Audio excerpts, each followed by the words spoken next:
Bienvenue sur les podcasts du collectif Voix libérée. Bienvenue, aujourd'hui on plonge dans un document assez fort, la déclaration du collectif Voix libérée. Oui, un collectif d'anciens petits chanteurs de Touraine. C'est ça, victimes, pendant leur adolescence, d'agressions sexuelles par leur ancien directeur, l'abbé Bernard Tartu. Qui a d'ailleurs été condamné par la justice de l'Église en mars 2024. Et leur message principal, c'est une alerte en fait. Ils disent que l'Église catholique continue de protéger ses membres. Souvent au détriment des victimes, c'est ça leur point. Exactement. On va s'appuyer sur leurs déclarations publiques pour comprendre leur point de vue, les faits qu'ils dénoncent. Et leurs exigences face à ce qu'ils décrivent comme un système qui perdure. C'est un sujet lourd, on le sait, mais important à regarder de près. Tout à fait. Alors, le collectif, il met en lumière 2 événements récents, 2 nominations qui, pour eux, illustrent bien ce qu'ils dénoncent. Oui, ça ravive leurs blessures et ça ancre leur discours dans l'actualité. Regardons ces nominations. D'abord, août 2025, le chanoine Hubert Schmitt. Nommé vicaire général à Strasbourg, un poste important, hein. Très important, oui, le bras droit de l'évêque, en gros. Et là où ça coince, pour Voix libérée... C'est qu'il y avait des accusations d'agression sexuelle sur mineurs contre lui. C'est ça, et pas des accusations nouvelles, apparemment. Non, ça circulait depuis des années, ça avait même été mentionné publiquement. Ah oui. Dans un documentaire, je crois, La Déposition. Exactement. Et puis l'autre cas, quelques mois avant. Le père Dominique Spina à Toulouse, nommé chancelier, encore une fonction administrative clé. 2006, c'est ça ? Pour viol sur un mineur de 15 ans. Voilà. Donc 2 cas assez lourds. Alors face à ça, comment l'Église a justifié ses choix ? C'est ça la question. C'est là que l'analyse de Voix libérée devient particulièrement intéressante. Si on prend Toulouse, par exemple, Oui, ça a beaucoup fait parler. l'archevêque, monseigneur de Kérimel, a d'abord assumé. Il a défendu la nomination. Avec quel argument ? L'argument principal, c'était la miséricorde. Il a expliqué que le père Spina, il travaillait déjà aux archives depuis 5 ans. À poste purement administratif, c'est ce qu'il a dit. Oui, purement administratif, sans contact avec des jeunes. Il parlait de réinsertion, de seconde chance après la peine purgée. D'accord. Une justification qui, disons-le, a déclenché une vague de protestations. Ah oui, un tollé immédiat. L'idée qu'un poste administratif puisse effacer la gravité d'une condamnation pour viol. Ou dispenser de prudence, tout simplement. Ça a été très mal reçu. Très mal.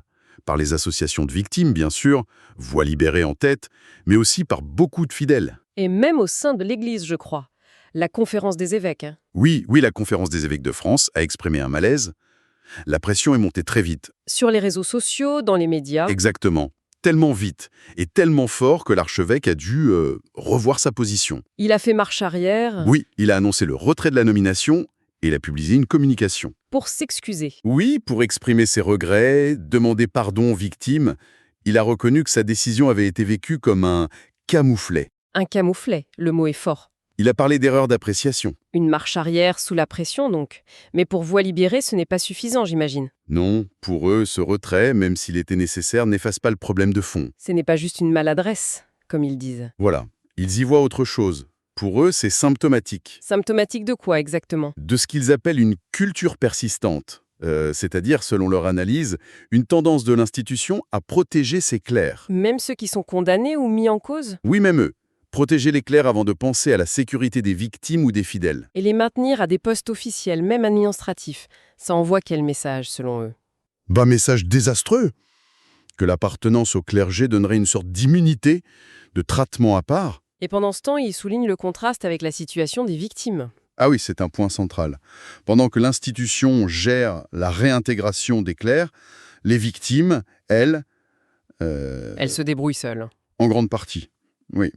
Pour les soins psy, qui sont longs, coûteux, pour les procédures judiciaires ou canoniques, pour vivre avec le traumatisme. Le fardeau repose sur elles. C'est ce déséquilibre qu'ils dénoncent. C'est ça. Et ça passe aussi par une critique assez pointue de l'usage du mot miséricorde. Ah oui, l'argument utilisé par l'archevêque de Toulouse. Exactement. Pour Voix libérée, invoquer la miséricorde dans ce contexte, sans priorité absolue à la réparation pour les victimes et à la protection, Ça ressemble à quoi alors ? ça ressemble plus, selon eux, à une stratégie pour protéger l'institution, pour préserver son image, pas à de la vraie miséricorde. Ils vont même plus loin dans leur critique, il me semble. Oui, ils utilisent des mots très forts. Lesquels ? Ils disent que cette pratique Donner des secondes chances aux auteurs en négligeant la réparation des victimes, c'est une violence renouvelée, Violence renouvelée. C'est une accusation très grave. extrêmement grave. Ça veut dire que ce n'est plus seulement l'agresseur qui fait mal, mais l'institution elle-même, par ses décisions. Une nouvelle blessure infligée par la réponse institutionnelle. C'est exactement ça. Alors, si cette miséricorde-là est vue comme une violence, quelle est leur vision de la vraie miséricorde? Pour eux, c'est simple. La vraie miséricorde commence par la justice et la réparation pour les victimes. C'est la base. Le point de départ obligatoire. Voilà. Ils ne disent pas qu'un clerc fautif ne peut jamais retrouver une place, mais sous conditions très strictes. Quelles conditions? Premièrement, responsable. La réinsertion doit être encadrée, suivie par des experts indépendants. Pas juste par l'Église elle-même. Non. Deuxièmement, transparente. Il faut que la communauté sache ce qui est fait, quelles garanties sont prises. D'accord. Et troisièmement? Et, c'est le plus important, jamais prioritaire sur la sécurité. La protection des mineurs et des personnes vulnérables passe avant tout, absolument avant tout. Donc la priorité numéro 1, reconnaissance, soins, indemnisation et sécurité des victimes. Précisément, tant que ça, ce n'est pas fait. Tant que les victimes ne sont pas écoutées, soignées, indemnisées, justement, Tant que les décisions se prennent sans elles, en pensant d'abord à la réputation de l'institution, alors, pour Voix libérée, il n'y a pas de guérison possible, ni de miséricorde réelle. La blessure reste ouverte. c'est très clair. Leur logique est basée sur leur vécu. Et concrètement, qu'est-ce qu'ils demandent à l'Église? Leurs exigences précises. Elles sont bien articulées dans leurs déclarations. On peut voir 4 grands points. Le premier, La suspension immédiate de toute nomination qui pose problème. Clerc condamné ou accusé de façon crédible. en gros, un principe de précaution. Pas de poste tant que tout n'est pas clair. C'est ça. Deuxième point, la transparence totale. Sur les procédures, les décisions, Oui, qu'elles soient internes à l'Église ou civiles. Que les sanctions, les restrictions, les mutations soient publiques. Fini l'opacité. d'accord. Troisième demande, Le financement complet des soins par l'institution. très concret. Que l'Église paye pour les thérapies, la reconstruction des victimes. Exactement. Que ce ne soit pas aux victimes ou à la société de payer pour les conséquences des actes des clercs et de la négligence institutionnelle, selon eux. Et la quatrième exigence? L'écartement définitif de certaines fonctions pour les clercs condamnés. Surtout s'il y a contact avec des mineurs ou des personnes vulnérables. Oui, écartement permanent et sans ambiguïté de toute fonction, même bénévole, qui implique ce type de contact. Une mesure de protection non négociable. 4 points forts qui marquent une rupture avec le passé. Et ils ajoutent autre chose d'important, refuser que ce soit juste une affaire interne. Tout à fait. C'est crucial pour eux. Ils répètent, les abus sexuels, ce ne sont pas que des péchés. Ce sont des crimes. Ce sont des crimes au regard de la loi. Donc, les clercs responsables doivent être traités comme n'importe qui. Soumis à la justice civile sans exception. Avec les mêmes conséquences, casier vérifié, interdiction professionnelle, suivi psy ou judiciaire si besoin, inscription au fichier FIG-ASV. Le droit commun pour tous. Ce qui pose la question, toujours délicate, de l'articulation entre justice de l'Église et justice de l'État. Bien sûr. Et Voix libérée dit clairement, pour les crimes, c'est la justice de l'État qui prime. Les procédures internes ne peuvent pas remplacer ou atténuer ça. Mettre fin à une forme d'exception, c'est ça l'idée. C'est exactement ça. Et leur déclaration, elle se termine comment? Sur une note de découragement, Ah non, pas du tout. Au contraire, c'est la détermination qui domine. malgré la douleur. Oui. Ils disent qu'ils ne vont plus se taire, qu'ils vont chanter plus fort que le silence. Une image forte, liée à leur histoire de petits chanteurs. Très forte, oui.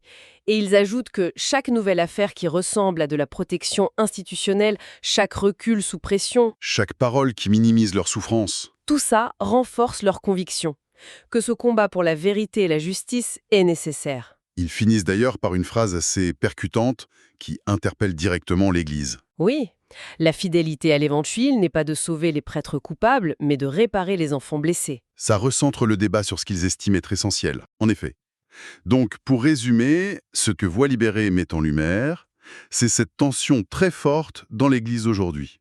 Tension entre quoi et quoi? Entre, d'un côté, une culture institutionnelle qui tendrait à se protéger, parfois via une certaine idée de la miséricorde, Centré sur le prêtre fautif.